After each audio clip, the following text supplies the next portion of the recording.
নমস্কাৰ বন্ধু বান্ধৱীসকল। আজি প্ৰথম প্ৰশ্নটি হৈছে চুকাফা দিৱস বা অসম দিৱস কোন দিনটো পালন কৰা হয়?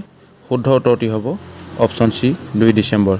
পাছৰ প্ৰশ্নটি হৈছে 2020 চনত গুৱাহাটী অসমত অনুষ্ঠিত খেল ইণ্ডিয়া ইউথ গেমছত অসমৰ হৈ প্ৰথমটো সোণৰ পদক কোনে জয় কৰিছিল?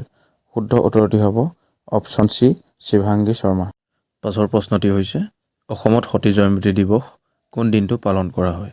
শুদ্ধ উত্তৰটি হৈছে অপশ্যন এ 27 মাৰ্চ। পৰৱৰ্তী প্ৰশ্নটি হৈছে ৰত্নপীঠ, কামপীঠ, স্বৰ্ণপীঠ আৰু সমাৰপীঠ প্ৰাচীন কামৰূপৰ 4 বিভাগ আছিল। তলৰ কোনখন ঐতিহাসিক গ্ৰন্থত এই 4 বিভাগ উল্লেখ পোৱা যায়? শুদ্ধ উত্তৰটি হৈছে অপশ্যন এ যোগিনী তান্ত্ৰী। পাছৰ প্ৰশ্নটি হৈছে তলৰ কোনজন হৈছে অসমৰ প্ৰথমটো ক্ৰিকেটাৰ যিয়ে ভাৰতীয় প্ৰিমিয়াৰ লীগ IPLত খেলিছিল? শুদ্ধ উত্তৰটি হৈছে অপশ্যন চি আবু নাছিম আহমেদ। পাছৰ প্ৰশ্নটি হৈছে 1771 খ্ৰীষ্টাব্দৰ শৰাইঘাটৰ মহান যুদ্ধৰ সময়ত আহোম ৰজা কোন আছিল?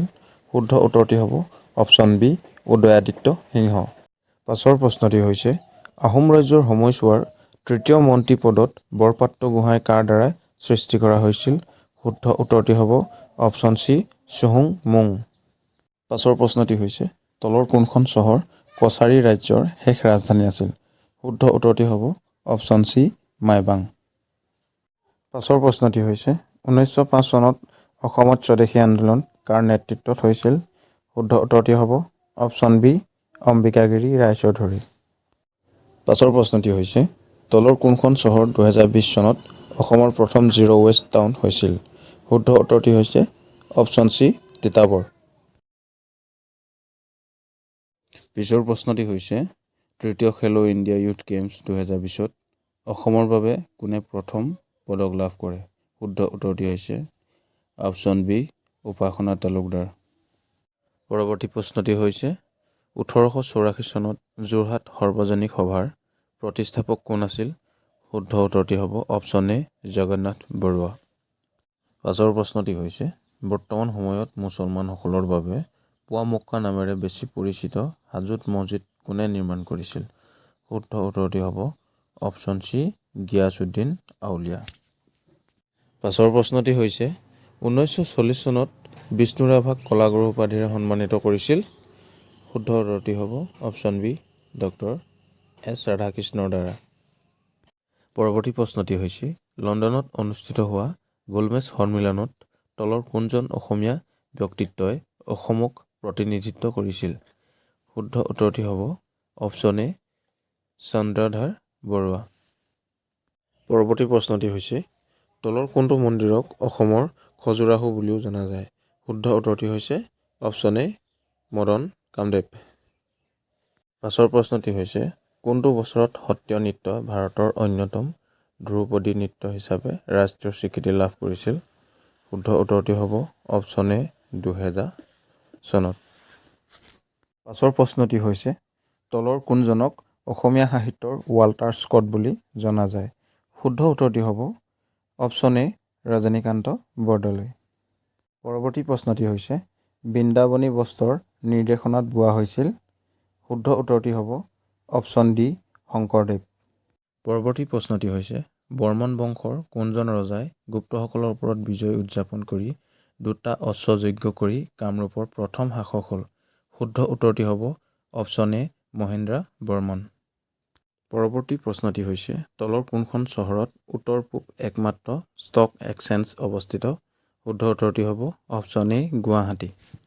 পৰৱৰ্তী প্ৰশ্নটি হৈছে কোনজন কিংবদন্তি অসমীয়া ব্যক্তিয়ে বিহুক বি মানে দিয়া আৰু হু মানে লোৱা বুলি সংজ্ঞা দিছিল?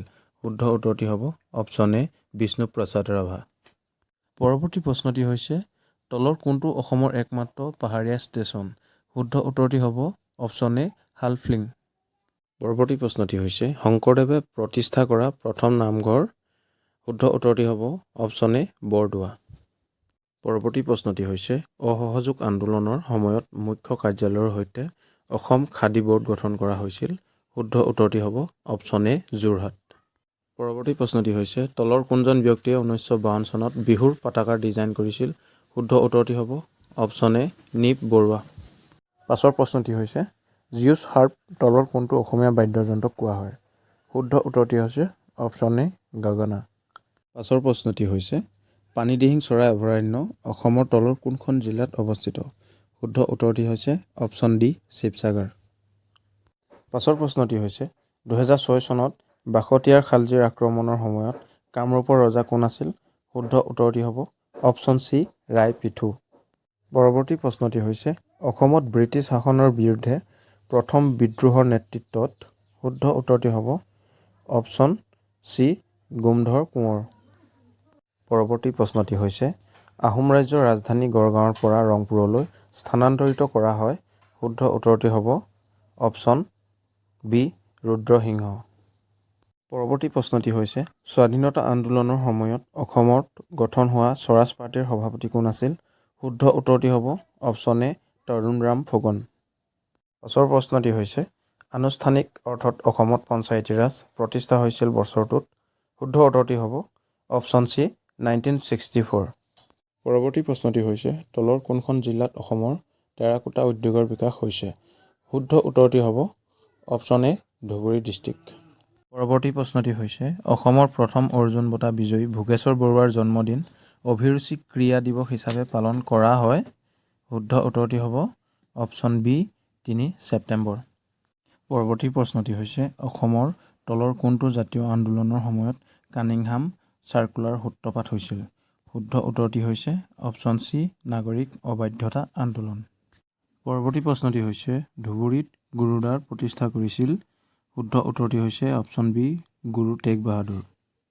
পৰৱৰ্তী প্ৰশ্নটি হৈছে 1916 চনত প্ৰতিষ্ঠা হোৱা অসম ছাত্ৰ সন্মিলনৰ প্ৰতিষ্ঠাপক সভাপতি কোন আছিল?